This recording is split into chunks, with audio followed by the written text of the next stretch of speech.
ඔයාලට. මං දන්නවා ඔයාලා හොඳින් කියලා. ඔයාලා බලන ඇති නේද? මෙයා හිටපු ගමන් එනවා. ආයෙ නැතු යනවා.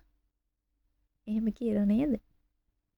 ඉතින් ඔන්න අද මං ඔයාලට සුප ආරංචියක් අරගෙන තමයි ආවේ. මගේ මීළඟ නවකතාව ඉක්මනින්ම ආරම්භ කරන්න මම හිතාගෙන ඉන්නවා. කලින් දුන්නට වැඩිය ලස්සන ආදර කතාවකින් ඉක්මනින්ම ඔයාලව හම්බෙන්න කියලා මම හිතාගෙන ඉන්නවා. ඉතින් මම ඔයාලට කලිනුත් වීඩියෝ එකක් දැම්මා. මේකට මගේ අලුත්ම නවකතාවට ඔයාලගෙන් මොන හරි අදහසක් තියෙනවා නම් එහෙමත් නැත්නම් මේකට දාන්න පුළුවන් නමක් තියෙනවා නම් ඔයාලගෙන් කමෙන්ට් එකක් දාන්න කියලා. ඒත් ඉතින් මට කමෙන්ට් එකක්වත් ආවෙ නැහැ. හරි. ඉතින් ඔයාලා කල්පනා කරලා බලලා මට හොඳ අදහසක් තියෙනවා නම් කියන්න.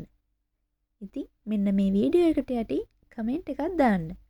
subscribe කරලා නැත්නම් ඉක්මනින්ම subscribe කරන්න.